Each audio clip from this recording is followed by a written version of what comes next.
하나님께서는 이스라엘 백성들에게 약속하신 땅, 가나안 땅을 그들에게 주시겠다고 말씀하셨고, 하나님께서는 애초에 땅을 분배하심을 통해서 이스라엘 백성들이 이미 그 땅을 차지하여 누리는 것과 같이 말씀하고 계십니다. 하나님께서 그들에게 땅을 주셨다라고 하는 것은 그들이 살아갈 공간을 허락하셨다라고 하는 의미, 그 이상의 것이 있음을 우리는 이미 알고 있죠. 만일 하나님께서 어떤 특정한 땅을 주기를 원하셨다면 굳이 가나안 땅이라고 하는 이곳까지 하나님께서 인도하여 들이시는 훈련의 과정이 필요하지 않았을 겁니다. 그저 그들이 살아가는 그 광야, 그곳 역시도 그들의 땅이 되게 하실 수 있었고, 애굽이라고 하는 애초에 그들이 노예살이 했던 그 땅도 하나님이 그들의 땅 되게 하실 수 있는 은혜가 있었을 겁니다. 하나님께서 그들로 하여금 가나안 땅에 들이시기까지 땅을 주신 목적은 단지 그들이 살아갈 공간이 아니라 하나님의 온전한 통치가 있고 하나님께만 온전히 구별된 예배가 드려지는 곳으로서 하나님께서 그 구별된 장소를 그들에게 허락하셨다는 것을 우리는 이해할 필요가 있겠죠. 하나님께서 이스라엘 백성들에게 땅을 주신 것은 애초에 가나안 땅의 역사 이전에 그보다 훨씬 오래전에 있었던 은혜의 역사인 것을 우리는 잘 압니다. 언제 하나님께서 땅을 인간에게 선물로 주셨을까요? 에덴 동산을 하나님께서 사람에게 주셨죠. 하나님의 형상을 따라 지음받은 인간의 삶의 지경, 하나님께서 구역을 정하시고 경계를 정하시고 난 뒤에 그 경계를 정한 에덴 동산 안에 하나님의 형상을 닮은 사람이 모든 필요한 것들을 그곳에서 다 공급받을 수 있도록, 또한 하나님의 온전한 돌봄과 통치가 일어나는 곳으로서의 에덴 동산을 하나님은 애초에 허락하셨습니다. 그런데 그 에덴을 상실하게 된 인간의 삶, 실낙원의 삶을 경험하게 된 이유가 무엇 때문이죠? 죄로 인한 그런 불순종의 역사가 실낙원의 삶을 인간의 삶에 가져왔다라고 보지 않습니까? 하나님께서 낙원을 허락하신 것, 여러분 그것을 엄밀한 의미로 따지자면 땅을 허락하신 것입니다. 그런데 인간이 죄를 범하고 난 뒤에 에덴을 상실하게 되죠. 그리고 인간의 삶 가운데 저주 혹은 심판의 역사가 다가온 것으로 그치지 않습니다. 하나님은 아담과 하와뿐만 아니라 쫓겨난 그들의 삶이 살아갈 터전인 땅도 어떻게 되었다고 말씀하나요? 땅도 역시 함께 저주를 받습니다. 그래서 가시를 내고 엉겅퀴를 내는 것에 관한 말씀이 창세기에 기록되어져 있죠. 그런 땅의 역사, 결국 죄로 인하여서 땅이 저주를 받은 것은 하나님께서 그 땅을 향해서 저주받아라, 그래서 뭔가 땅이 원래 가지고 있었던 가치나 어떤 생명력, 이것을 잃어버린 것만 의미하지는 않습니다. 우리는 정확한 그 의미를 알 수는 없지만, 그러나 우리가 한 가지 명확하게 구별해야 될 것이 있다면요, 그 땅이 저주를 받은 데에는 하나님의 임재와 연관이 있다는 것입니다. 에덴은 하나님만이 다스리시고 하나님이 영광 받으시는 구별된 장소였습니다. 죄로 인하여서 인간이 하나님을 떠나게 되었습니다. 하나님을 인식할 수 있는 영적 기능이 상실된 인간의 삶, 그것이 곧 인간의 죽음의 역사 아닙니까? 그럼 결국 그 땅의 역사는 무엇과 연관이 있을까요? 인간이 더 이상 하나님과 함께하지 못하는 상태가 되었다는 것과 연관이 있습니다.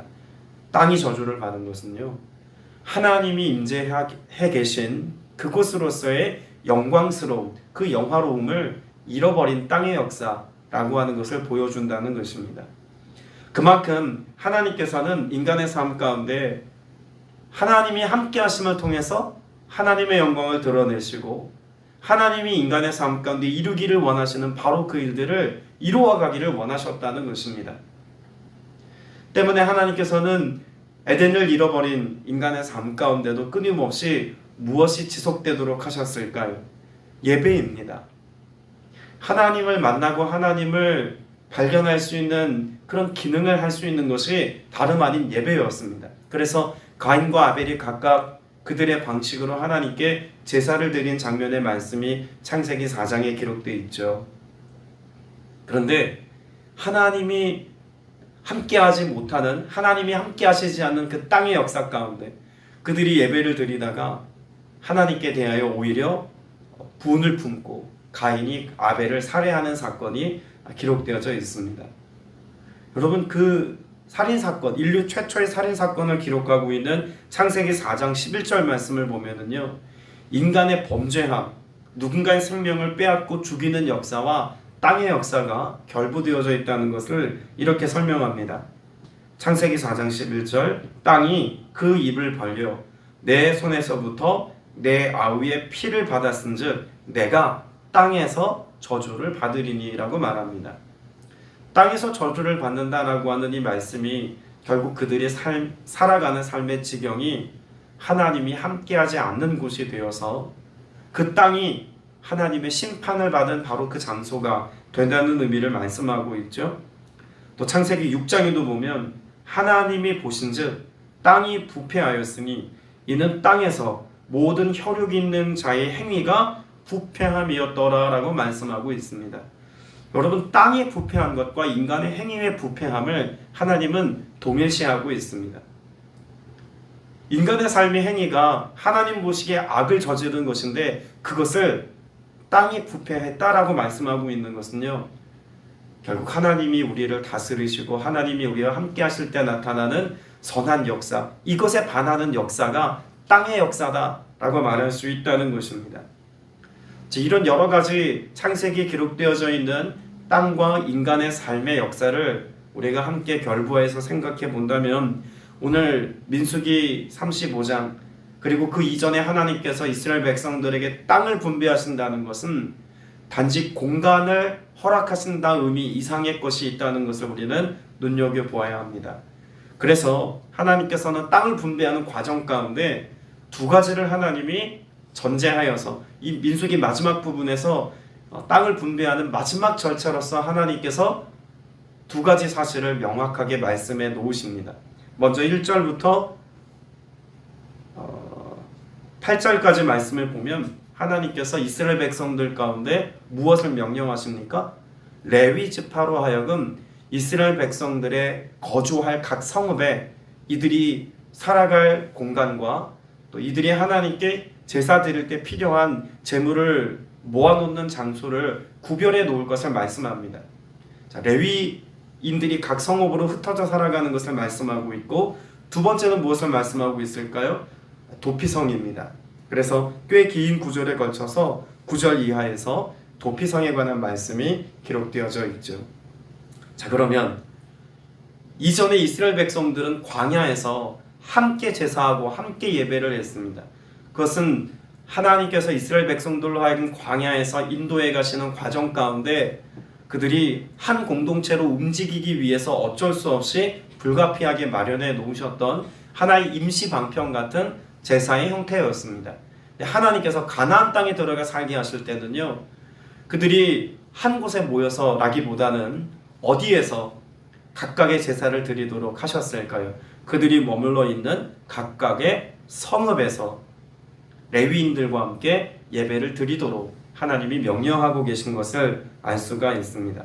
그래서 2절 이하 말씀에 보면 이스라엘 자손에게 명령하여 그들이 받은 기업에서 레위인에게 거주할 성읍들을 주게 하고 너희는 또 그 성읍들을 두르고 있는 초장을 레위인에게 주어서 성읍은 그들에게 거처가 되게 하고 초장들은 그들의 재산인 가축과 짐승들을 둘 곳이 되게 할 것이라. 여러분, 레위인들이 이제는 함께 모여서 한 진영에 있는 것이 아니라 흩어질 것을 명령하십니다. 레위인들의 흩어짐이에요. 무엇을 위한 흩어짐일까요? 그들이 거주하는 각각의 성읍에서 땅을 기업으로 분배받은 이스라엘 백성들이 그들의 장소에서 그들의 예배를 드리도록 하나님께서 레위인들에게 거주할 성읍을 주라고 명령하고 계신 것입니다. 여러분, 이것이 여러 가지 의미 안에서 우리에게도 적용이 될 수 있는데, 한 공동체로 모여서 예배를 드리는 것, 한 공동체 안에서 우리가 함께 예배하고 함께 은혜를 나누는 것도 너무나 중요하지만 더욱더 중요한 것은 무엇일까요?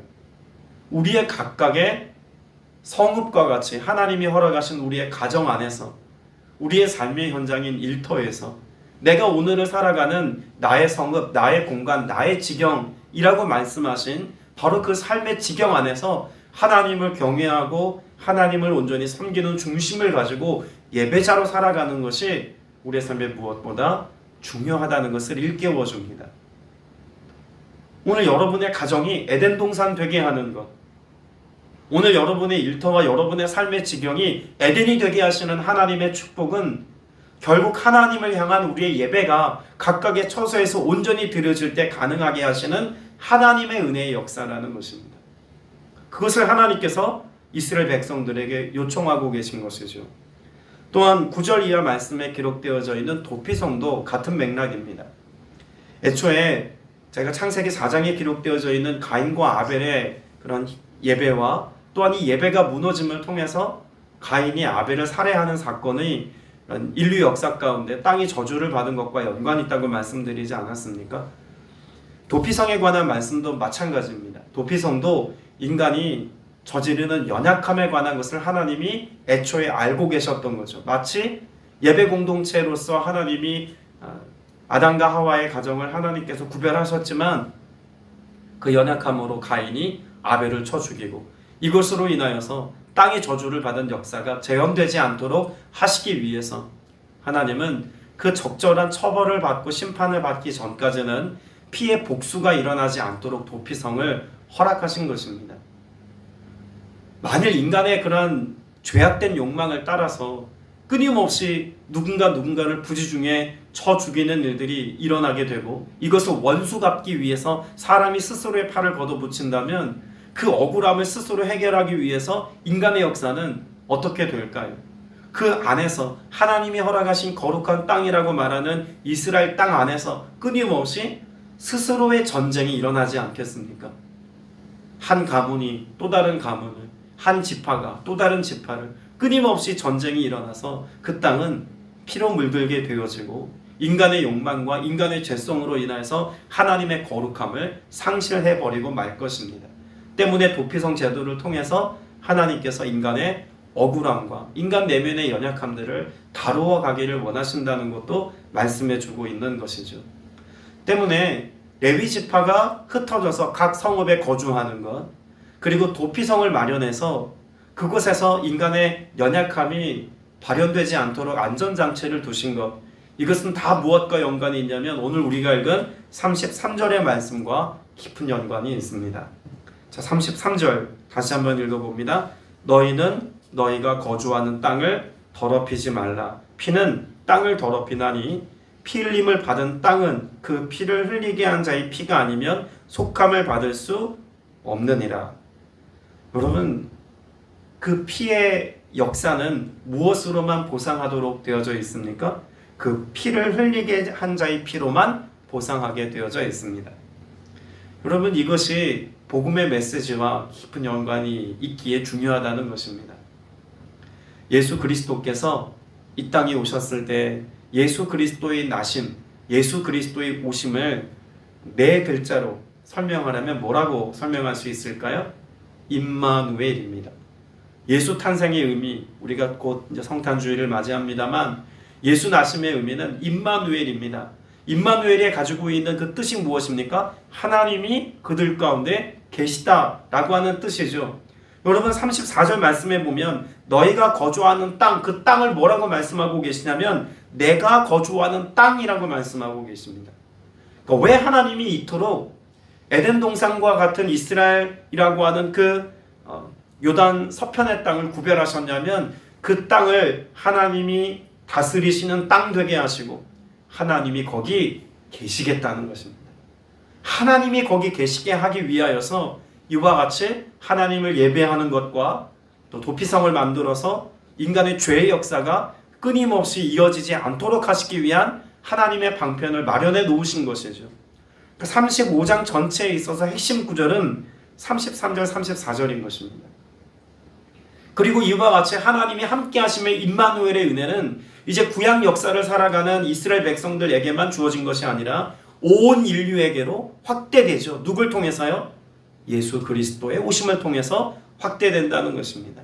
예수님께서 온 땅의 주인으로 또한 인류의 죄를 대속할 만한 대속의 주로 왕이신 하나님께서, 하나님의 본체이신 그분께서 인간의 몸을 입고 이 땅에 오셨다는 것입니다. 뭐 하시려고요? 함께 하시려고요. 자, 그런데 여기 보세요. 말씀에 보면 33절에 그 피를 흘리게 한 자의 피가 아니면 속함을 받을 수 없느니라고 말씀하시죠. 여러분, 구약의 제사법을 우리가 레위기의 말씀을 보면서 계속해 보았습니다. 그러면 제사를 지내는 사람이 짐승을 하나님께 드릴 때 가장 먼저 하는 것 중에 하나가 무엇입니까? 안수하는 것이죠. 그래서 그 짐승에게 내가 안수하면서 나와 그 희생의 제물을 동일시하는 겁니다. 그래서 내가 가지고 있는 죄를 그 짐승에게 전가해서 그 짐승이 죽임당할 때 곧 누가 죽임당한 것으로 여김받는 것입니까? 내가 죽임받는 것으로 여김받는 것입니다. 그 동일시함이 구약의 제사법에 나와 있죠. 그리고 예수님께서 우리를 위해서 희생의 제물이 되어 십자가에 죽으셨다는 것은 결국 구약의 제사법과 같이 예수 그리스도께서 무엇 되어 주시겠다는 것입니까? 내가 되어 주시겠다는 것입니다. 이 말씀과 같이 그 땅이 저주를 받음과 같이 그 땅의 저주를 받은 것에 대한 해법은 그 피를 흘리게 한 자가 해결하지 않으면, 죽지 않으면 해결되지 않는다고 했으니 우리의 죄의 문제를 해결하신 예수 그리스도께서 우리를 위해 대신 죽으신 것은 결국 이 땅의 역사가 무엇과 연관이 있다는 것도 보여주는 것입니까? 우리의 육체와 연관이 있다는 것입니다. 애초에 하나님께서 창세기에서부터 이 땅의 역사에 관해서 중요하게 말씀하신 것은요, 단지 우리가 살아갈 지경에 대해서만 말씀하려고 하신 게 아니었기 때문입니다. 땅의 역사는요, 결국 무엇의 역사입니까? 인간의 육신의 역사입니다. 몸의 역사인 거예요. 그래서 앞에서 말씀드렸던 창세기 6장에서 인간의 행위의 부패와 땅의 부패를 동일시했던 것이 결국 땅이라고 하는 개념이 신약에 와서는 우리의 육체의 그것과 동일하게 여겨진 바 되었기 때문에 중요하다는 것입니다. 자, 그러면 예수 그리스도께서 우리를 위해서 대신 죽으신 것은 그 땅이 피로 물들어진 그 피의 값을 예수님께서 내가 되어주셔서 대신 지불하신 것과 같다면 결국 우리는 무엇을 얻은 것과 같습니까? 땅을 기업으로 받은 것과 같이 우리의 육체로부터 나오는 모든 것들을 하나님이 열매로 받으시겠다는 것입니다. 여러분, 성경이 우리 안에 성령이 거하시는 전이 되게 하셔서 그 열매를 맺음의 삶을 살아가는 것을 가르쳐 주고 있지 않습니까? 우리가 잘 아는 고린도전서 3장 16절 17절 말씀, 너희는 너희가 하나님의 성전인 것과 하나님의 성령이 너희 안에 계시는 것을 알지 못하느냐. 그럼 결국은 하나님께서 땅을 회복하여 주시는 것처럼, 이스라엘 백성들에게 땅을 기업으로 주신 것처럼 오늘 저와 여러분에게 무엇을 기업으로 주셨다는 것입니까? 우리의 육체를 기업으로 주셔서 우리의 육체 가운데, 우리의 삶 가운데 하나님이 임재해 계심을 통해서 함께 하시고 임마누엘 하시고 이것을 통해서 드러난 그러한 성령의 열매들을 통해서 하나님은 하나님 되심을, 마치 이스라엘 백성들이 그 땅에 살면서 그 영광스러움을 증명했던 것처럼 나의 삶을 통해서 그 열매 맺은 것들을 통해서 하나님의 영광스러움을 드러내시고 나타내시고 귀하게 보시겠다는 것입니다. 그러니 여러분, 이스라엘 백성들이 땅을 기업으로 받은 것처럼 내가 내 몸을 구별하여서 하나님께 온전하게 드리는 이것은요, 너무 중요한 것입니다. 내가 하나님의 성전이 되어 오늘을 살아가는 것은요, 하나님이 나와 함께 하셔서 그 땅에서 경작한 선하고 아름다운 것, 그 땅에서 하나님을 온전히 예배하는 것과 같이 내가 하나님을 온전히 예배하고 내 안에 그리스도의 성품을 가지고 아름다운 성령의 열매를 맺음으로 하나님의 영광을 드러내는 것이 땅을 기업으로 받는 것만큼 중요한 일이라면, 여러분, 오늘 내가 나의 삶을 구별하여 하나님께 드리는 것이 얼마나 중요한 일이겠습니까? 히브리서 10장 말씀에 보면 10장 10절에도 이 뜻을 따라 예수 그리스도의 몸을 단번에 들이심으로 말미암아 우리가 거룩함을 얻었다고 말씀합니다. 여러분, 그래서 거룩함이 중요한 겁니다. 왜 하나님께서 끊임없이 레위 지파가 흩어지게 하고 그들로 거기 살게 하시고 각 성읍에 도피성을 마련하라고 말씀하셨습니까? 거룩한 땅 되게 하려고 하시는 것 아닙니까? 그럼 땅과 우리의 육체를 동일시하는 오늘 저와 여러분에게 하나님이 원하시는 것은 단지 교회 다니는 것을 우리에게 요청하시는 것이 아님을 배울 수 있어야 합니다. 예수 그리스도께서 내가 되어주셔서 그렇게 십자가 위에서 죽으셨다면 이제는 그 예수 그리스도께서 내 안에 실제하시고 살아계심으로써의 성전의 삶을 살아가는 것이야말로 그리스도인의 본질이라는 것입니다. 그리고 그와 같은 삶을 통해서 오늘 저와 여러분이 성전이 되어서 하나님과 함께 살아갈 때 비로소 하나님이 원하셨던 뜻과 하나님의 계획과 목적이 성취되는 삶을 산다는 것입니다. 물론 우리의 거듭남은 영으로서 말미암아 하나님의 거룩한 성전이 되어서 하나님의 임재를 영으로 경험하고 이제는 더 이상 육신에게 속한 자가 아니라 영에 속한 삶을 살아가는 너무나 중요합니다. 그러나 그 영에 속한 삶을 살아가는 삶의 행위라고 말하는 것도 결국 내 안에 계신 성령께서 임재하실 때 가능한 것임을 생각한다면 성전으로서의 내 몸을 가지고 내 몸을 거룩하게 구별하는 것 역시 영적인 삶을 살아가는 것만큼이나 중요하다는 것입니다. 몸을 거룩하게 구별하여 살아가는 것. 오늘 여러분 이것을 잘 마음 가운데 염두에 두셔서 내 몸이 거하는 그곳이 거룩한 곳 되게 하시는 하나님의 은혜를 갈망하고 기도하여서 이 은혜를 누릴 수 있기를 축복합니다. 이스라엘 백성들이 살아갔던 그 가나안 땅, 그 땅을 하나님이 복되게 하시겠다고 약속하신 것처럼 하나님의 성전된 여러분의 몸과 여러분의 마음과 여러분의 영혼을 하나님은 아름답게 하실 뿐만 아니라 그 성전이 되어 살아가는 내가 거하는 우리의 가정, 우리의 교회, 우리의 일터, 삶의 모든 지경이 하나님의 통치와 하나님의 다스림이 일어나는 거룩한 저소가 되게 하시고 하나님의 임재가 있는 온전한 땅 되게 하시겠다고 약속하신 것과 같은 것입니다. 일부 새벽 예배를 마치고 기도하면서 갑자기 모세가 깊이 묵상이 되었습니다. 여러분 모세가요 하나님을 처음 대면하였을 때 떨기 나무 가운데 있는 하나님의 임재를 경험하지 않습니까? 그리고 그 땅 가운데 하나님의 임재를 경험할 때 하나님이 모세에게 무엇하라고 말씀합니까? 내 발에서 신을 벗으라. 이곳은 거룩한 땅이라고 말씀하고 있습니다. 여러분 신을 벗는다는 것의 개념은 무엇입니까? 내가 그 임재하신 하나님 앞에 나의 주권을 포기하겠다는 것 아닙니까?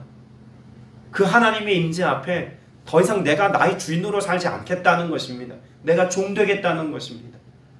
그 부르심에 그 뜻에 내 모든 삶의 목적을 맞추어 살아가겠다는 것이죠. 오늘 저와 여러분에게 주님이 그렇게 만나주시는 은혜로 우리에게도 말씀하고 계신지도 모르겠습니다. 내 발에서 신을 벗으라. 주님이 여러분의 주인 되어주셔서 오늘을 통치하시고 다스리기를 원하십니다. 여러분의 몸을 단번에 희생의 제물로 드리셨던 예수님처럼 나 또한 그렇게 주님의 모습을 닮아 내 모든 삶을 하나님의 것으로 기꺼이 내어드리는 그렇게 발에서 신을 벗는 것처럼 아니 예수님께서 십자가 지신 것처럼 우리들 또한 그렇게 하나님의 거룩한 제물로 내어드리고 그렇게 드림으로써의 나를 다스리시는 하나님의 완벽한 통치를 오늘 또 은혜로 누리며 사는 여러분 되시길 주님의 이름으로 축복합니다. 기도드리겠습니다. 은혜가 풍성하신 아버지 하나님, 오늘 우리를 다스려 주옵소서. 나의 삶이 나의 것이 아님을 인정합니다. 내 몸이 내 마음대로 할 수 있는 것이 아닌 하나님의 것임을 인정하며 내어드립니다. 온전히 주님을 위한 헌신된 삶을 살아갈 수 있도록 주님 내 안에 임재해 계시고 그 하나님의 거룩하신 부르심과 뜻을 쫓아 내 육체와 내 소유와 내 삶의 지경이 하나님의 뜻에 아름답게 쓰임받을 수 있도록 우리를 구별하시고 우리 안에 역사하여 주시옵소서. 오직 성령께서 거룩한 성전인 그 성전 되게 하신 은혜로 내 안에 임재해 계시고 그 안에서 하나님의 말씀으로 충만하며 하나님의 영으로 충만하며 그래서 하나님의 다스림이 온전히 우리의 삶에 오늘 살아가는 이유가 되어서 하나님께서 뜻하신 길로만 행하며 살아가며 거룩한 성령의 열매들을 맺으며 이를 통해서 하나님의 거룩한 나라 된 나의 삶이 온전히 세상에 증명되고 드러나게 하여 주옵소서. 이를 통해서 오직 예수님만 자랑되어지는 믿음의 삶을 살아가는 신실한 성도들 다 되게 하여 주옵소서. 예수님의 이름으로 간절히 기도드렸사옵나이다. 아멘.